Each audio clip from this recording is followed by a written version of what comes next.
Desobediência ou livre escolha? De quem é a responsabilidade de criar vida? Olá pessoal, sou Djalma Leandro, criador do canal Penso Direito. No vídeo anterior, falamos sobre o direito de um homem não querer ser pai.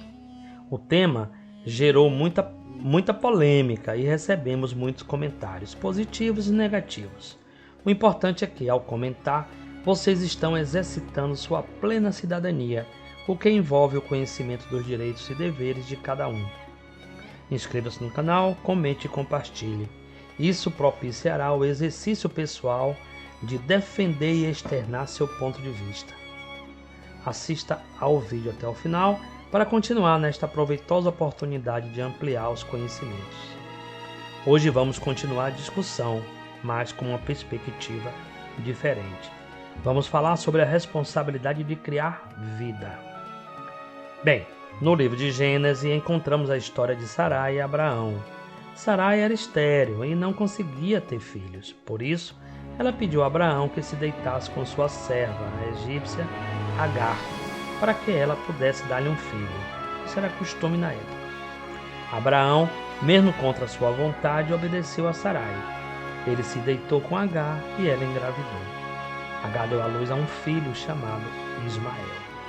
No entanto, Abraão não considerou Ismael como seu primogênito. Quando finalmente Sarai, sua esposa, engravidou, nascendo o filho Isaque, a quem Abraão demonstrou a plenitude de seu amor, tendo em Isaque seu verdadeiro, único e legítimo primogênito.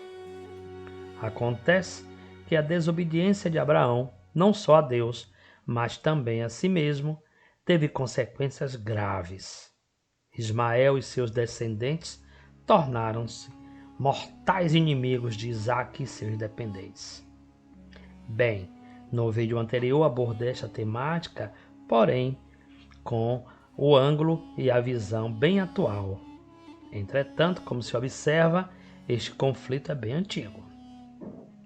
Quando se trata da história de Abraão e Sarai, a decisão de Abraão de ter um filho com Agar foi um ato de obediência a Sarai, mas também pode ser interpretado como uma falta de fé em Deus para cumprir a promessa de lhe dar um filho com Sarai.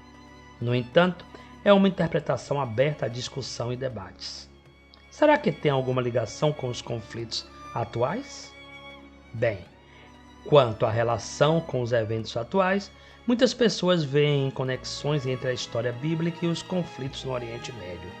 Mas essas conexões podem ser vistas de maneiras diferentes.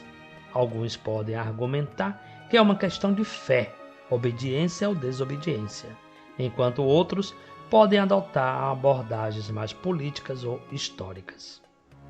O fato é que foi consenso no mundo a proclamação da Declaração Universal dos Direitos Humanos, que em seu artigo 1º dita claramente: todos os seres humanos nascem livres e iguais em dignidade e em direitos. Dotados de razão e de consciência, devem agir uns para com os outros em espírito de fraternidade. Então eu te pergunto, o que faltou em Abraão?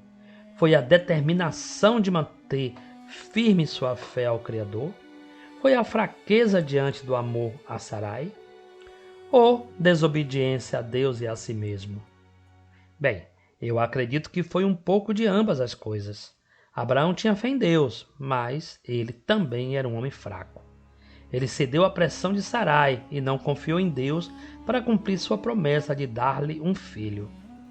Acredito que essa história pode nos ensinar uma lição muito, mas muito importante. Quando nos recusamos a obedecer à lei, seja a de Deus ou a dos homens, estamos colocando em risco nossa própria felicidade e, claro, devemos arcar com a responsabilidade pela vida que trouxemos ao mundo. Há um adágio popular que bem ilustra esta questão: quem pariu Mateus, que balance.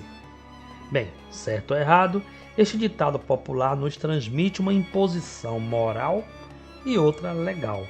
Ou seja, quem deve cuidar dos filhos são os pais que escolheram ter as crianças. Para finalizar, faço uma metáfora. A vida é como um rio. ela é cheia de surpresas e desafios, mas, ao final, ela sempre nos leva a um lugar melhor. Então, pega a visão, pega que o filho é teu. Inscreva-se no canal, comente, compartilhe e até o próximo vídeo.